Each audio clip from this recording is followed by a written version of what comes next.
ಜಂತರ್ ಮಂತರ್ನಲ್ಲಿ ಮತ್ತೆ ಪ್ರತಿಭಟನೆ ಆರಂಭ. ರಸ್ತೆಯಲ್ಲಿ ಮಲಗಿ ವಾಹನಗಳಿಗೆ ಯುವಕರು ಅಡ್ಡಿಪಡಿಸ್ತಾ ಇದ್ದಾರೆ. ಕೇಂದ್ರದ ವಿರುದ್ಧ ತಮ್ಮ ಆಕ್ರೋಶವನ್ನ ಮುಂದುವರಿಸಿದ್ದಾರೆ. ಪ್ರತಿಭಟನಾಕಾರನನ್ನ ನಿಯಂತ್ರಿಸಲು ಪೊಲೀಸರು ಕೂಡ ಹರಸಾಹಸ ಪಡಬೇಕಾಗಿದೆ. ಗಮನಿಸ್ತಾ ಇದ್ದೀರಿ, ರಸ್ತೆಯಲ್ಲಿ ಮಲಗಿ ಯಾವ ರೀತಿಯಾಗಿ ವಿದ್ಯಾರ್ಥಿಗಳು ತಮ್ಮ ಆಕ್ರೋಶವನ್ನ ಹೊರಹಾಕ್ತಿದ್ದಾರೆ ಅಂತ ಹೇಳಿ. ಕಳೆದ 3 ದಿನಗಳಿಂದಲೂ ಕೂಡ ಜಂತರ್ ಮಂತರ್ನಲ್ಲಿ ನಡೀತಾ ಇರುವಂತಹ ಈ ಪ್ರೊಟೆಸ್ಟ್ ತೀವ್ರ ಸ್ವರೂಪವನ್ನ ಪಡೆದುಕೊಂಡಿದೆ. ಈಗಾಗಲೇ ಪ್ರೊಟೆಸ್ಟ್ ಯಾವಾಗ ದೊಡ್ಡ ಮಟ್ಟದಲ್ಲಿ ನಡೆಯೋದಕ್ಕೆ ಶುರುವಾಯಿತು, ಲಾಠಿ ಚಾರ್ಜ್ ಕೂಡ ನಡೀತು. ಉದ್ವಿಗ್ನ ಪರಿಸ್ಥಿತಿ ನಿರ್ಮಾಣವಾಗಿತ್ತು. ಅದಾದ್ಮೇಲೆ ಪರಿಸ್ಥಿತಿ ತಣ್ಣಗಾಗ್ತಾ ಇದೆ ಅನ್ನುವಾಗಲೇ ಇವತ್ತು ಮತ್ತೆ ಜಂತರ್ ಮಂತರ್ನಲ್ಲಿ ಪ್ರತಿಭಟನೆ ತೀವ್ರಗೊಳ್ಳುವ ಎಲ್ಲಾ ಲಕ್ಷಣಗಳು ಕೂಡ ಕಾಣಿಸ್ತಾ ಇದೆ. ನಮ್ಮ ಪ್ರತಿಭಟನೆ ನಿಲ್ಲೋದಿಲ್ಲ, ಮುಂದುವರಿಯುತ್ತೆ. ಪ್ರಧಾನ್ ರಾಜೀನಾಮೆ ಕೊಡೋ ತನಕ ನಿಲ್ಲಿಸೋದಿಲ್ಲ ಅಂತ ಕೇಂದ್ರ ಸರ್ಕಾರಕ್ಕೆ ಅಭಿಜಿತ್ ದೀಪ್ಗೆ ಎಚ್ಚರಿಕೆಯನ್ನ ಕೊಟ್ಟಿದ್ದಾರೆ. ಸೋನಂ ಉಪವಾಸ ಕೈಬಿಡಲಿ ಎಂದಿದ್ದಾರೆ ಅಭಿಜಿತ್ ದೀಪ್ಗೆ.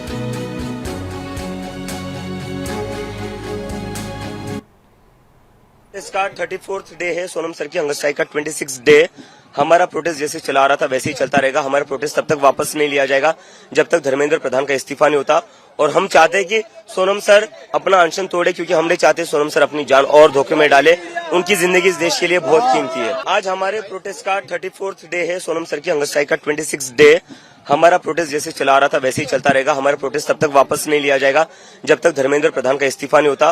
और हम चाहते हैं कि सोनम सर अपना अनशन तोड़े, क्योंकि हम नहीं चाहते सोनम सर अपनी जान और धोखे में डाले। उनकी जिंदगी इस देश के लिए बहुत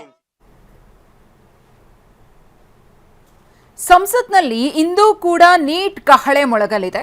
ಕೋಲಾಹಲ ಎಬ್ಬಿಸಲು ವಿಪಕ್ಷಗಳು ಕೂಡ ಸಜ್ಜಾಗಿವೆ. ವಿಪಕ್ಷಗಳಿಗೆ ನೀಟ್ ಅಕ್ರಮವೇ ಪ್ರಮುಖ ಅಸ್ತ್ರವಾಗಿದೆ. ಕೇಂದ್ರ ಶಿಕ್ಷಣ ಸಚಿವ ಧರ್ಮೇಂದ್ರ ಪ್ರಧಾನ್ ಅವರ ರಾಜೀನಾಮೆಗೆ ಬಿಗಿಪಟ್ಟು ಹಿಡಿಯಲಿವೆ. ನೀಟ್ ಗದ್ದಲಕ್ಕೆ 2ನೇ ದಿನವೂ ಬಲಿಯಾಗಿರುವ ಸಂಸತ್ ಕಲಾಪ. ನಿನ್ನೆ ಕಪ್ಪು ಬಟ್ಟೆಯನ್ನ ಧರಿಸಿ ವಿಪಕ್ಷಗಳು ಪ್ರತಿಭಟಿಸಿದ್ವು. ಇವತ್ತು ಕೂಡ ನೀಟ್ ವಿಚಾರವನ್ನೇ ಮುಂದಿಟ್ಟುಕೊಂಡು ಸಂಸತ್ನಲ್ಲಿ ಕೋಲಾಹಲವನ್ನ ಸೃಷ್ಟಿ ಮಾಡೋದಕ್ಕೆ ವಿಪಕ್ಷಗಳು ಸಜ್ಜಾಗಿವೆ. ಹೋರಾಟ ಮಾಡ್ತಾ ಇರುವಂತಹ ವಿದ್ಯಾರ್ಥಿಗಳು ಕೇಳ್ತಾ ಇರುವುದೊಂದೇ, ಧರ್ಮೇಂದ್ರ ಪ್ರಧಾನ್ ಅವರ ರಾಜೀನಾಮೆ. ವಿಪಕ್ಷಗಳು ಕೂಡ ಕೇಳ್ತಾ ಇರುವುದೊಂದೇ, ಧರ್ಮೇಂದ್ರ ಪ್ರಧಾನ್ ಅವರ ರಾಜೀನಾಮೆ. ಧರ್ಮೇಂದ್ರ ಪ್ರಧಾನ್ ಅವರಿಂದ ರಾಜೀನಾಮೆಯನ್ನ ಪಡ್ಕೊಳ್ಳಿ, ಅದಾದ್ಮೇಲೆ ನಮ್ಮ ಪ್ರತಿಭಟನೆಯ ಸ್ವರೂಪವನ್ನ ಎಷ್ಟು ತಗ್ಗಿಸಬೇಕು, ಯಾವ ಮಟ್ಟಕ್ಕೆ ತಗ್ಗಿಸಬೇಕು ಅನ್ನೋದರ ಬಗ್ಗೆ ನಾವು ನಿರ್ಧಾರವನ್ನು ಮಾಡ್ತೀವಿ ಅಂತ ಹೇಳಿ ವಿದ್ಯಾರ್ಥಿಗಳು ಕೇಂದ್ರ ಸರ್ಕಾರದ ವಿರುದ್ಧ ಮುಗಿಬೀಳೋದರ ಜೊತೆಗೆ ಎಚ್ಚರಿಕೆಯ ಸಂದೇಶವನ್ನು ರವಾನಿಸಿವೆ. ಒಂದು ಕಡೆ ಹೊರಗಡೆ ಪ್ರತಿಭಟನೆ ನಡೀತಾ ಇದ್ರೆ, ಮತ್ತೊಂದು ಕಡೆ ಸಂಸತ್ತು ಒಳಗಡೆಯೂ ಕೂಡ ಕಾವೇರಿದ ಚರ್ಚೆ ನೀಟ್ ಪ್ರಶ್ನೆ ಪತ್ರಿಕೆ ಸೋರಿಕೆ ಪ್ರಕರಣಕ್ಕೆ ಸಂಬಂಧಪಟ್ಟಂತೆ ನಡೆಯಲಿದೆ. ಇವತ್ತು ಕಲಾಪದಲ್ಲಿ ಏನಾಗುತ್ತೆ ಅನ್ನೋ ಕುತೂಹಲ ಮನೆ ಮಾಡಿದೆ.